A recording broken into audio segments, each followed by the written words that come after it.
सोनम वांगचुक व अभिजित दिपके यांच्या समर्थनार्थ दत्तनगर येथे एक दिवसीय उपोषण. श्रीरामपूर तालुक्यातील दत्तनगर येथे सामाजिक कार्यकर्ते सोनम वांगचुक आणि कॉकरोच जनता पार्टीचे संस्थापक अभिजित दिपके यांच्या समर्थनार्थ एक दिवसीय उपोषण करण्यात आले. नीट अर्थात नीट परीक्षेतील पेपरफुटी प्रकरणाची जबाबदारी स्वीकारून केंद्रीय शिक्षण मंत्री धर्मेंद्र प्रधान यांनी राजीनामा द्यावा, तसेच देशातील सर्व स्पर्धा परीक्षांमध्ये पारदर्शक प्रणाली राबवावी या प्रमुख मागण्यांसाठी नवी दिल्ली येथील जंतर मंतरवर सुरू असलेल्या आंदोलनाला पाठिंबा देण्यासाठी हे उपोषण करण्यात आले. विद्यार्थ्यांच्या भवितव्याशी संबंधित हा प्रश्न असून लोकशाही मार्गाने सुरू असलेले आंदोलन केंद्र सरकार बळाचा वापर करून दडपण्याचा प्रयत्न करत असल्याचा आरोप यावेळी करण्यात आला. त्यामुळे नागरिकांमध्ये सरकार विरोधात मोठ्या प्रमाणात असंतोष निर्माण होत असल्याच्या प्रतिक्रिया उपस्थितांनी व्यक्त केल्या.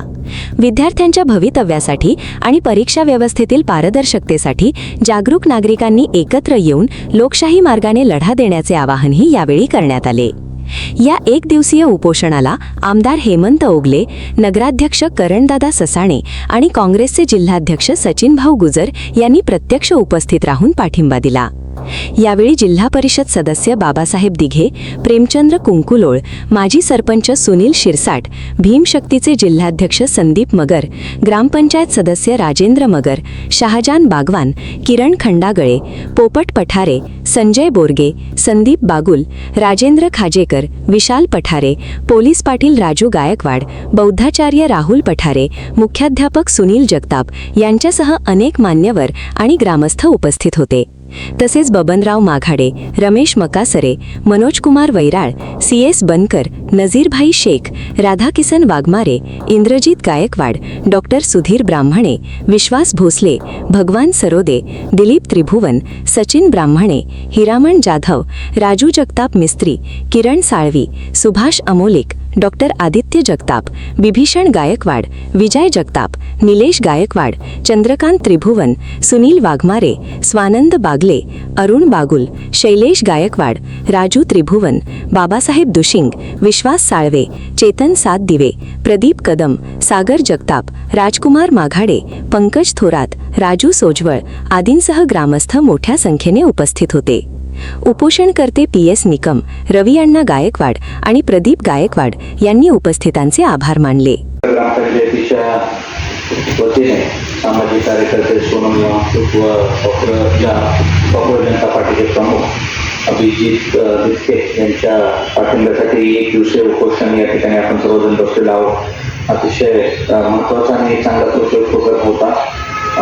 मागच्या 8 दिवस कसे गेले आपल्याला सगळ्यांना माहिती आहे, त्यामुळे आम्हाला काही फारसं लक्ष देता नाही आलं. तुम्ही आपल्या तालुक्याच्या वतीने या ठिकाणी एक चांगला उपक्रम घेतला आणि या खरोखरच आज आपल्या लोकशाही वाचवणं हे आपल्या सगळ्यांचं कर्तव्य. डॉक्टर बाबासाहेब आंबेडकर यांनी जे आपल्याला संविधान दिलं ते जर वाचलं नाही तर आपण उद्या इथं बसूही शकणार नाही. आपण आपला सगळाच आवाज बंद होईल. त्यामुळे तो टिकवणं हे आपलं प्रथम कर्तव्य. बाकीच्या सगळ्या गोष्टी नंतर नाहीत, राजकारण वगैरे. तर संविधान टिकलं तरच आपल्याला खऱ्या अर्थाने पुढचं आपलं भविष्य. नाहीतर जर एकदा लोकशाही संपून हुकुमशाही आली तर सगळ्यांचेच आवाज बंद होते. सगळ्यांना घरात बसायची वेळ. एक ते म्हणतात नाही 1 नेशन 1 इलेक्शन, तसं नाही. 1 नेशन आणि 1च पर्सन मोदी, बाकी गणित नाही. त्यामुळे आपल्याला हे लोकशाही वाचवण्याची आपल्याला सगळ्यांची गरज आहे. हे उपोषण जर नाही संपलं तर आपण आषाढी एकादशी नंतर मग आपण ही चक्र उपोषण श्रीरामपूरमध्ये सुरुवात करूया आणि याला आपण सगळेजण मिळून एक मोठ्या चांगलं एक कार्यक्रम आपल्याला या निमित्ताने आपल्याला करता येईल. मग माझी अपेक्षा आहे हे सरकार करेल, पण एकंदरीत त्यांचं वागणं बघता वाटत नाही असं काही होईल. कारण ज्यावेळेस अण्णा वगैरे ज्यावेळेस बसले होते त्यावेळेस मला दुसऱ्या तिसऱ्या दिवसापासून सरकारने डायलॉग चालू केला.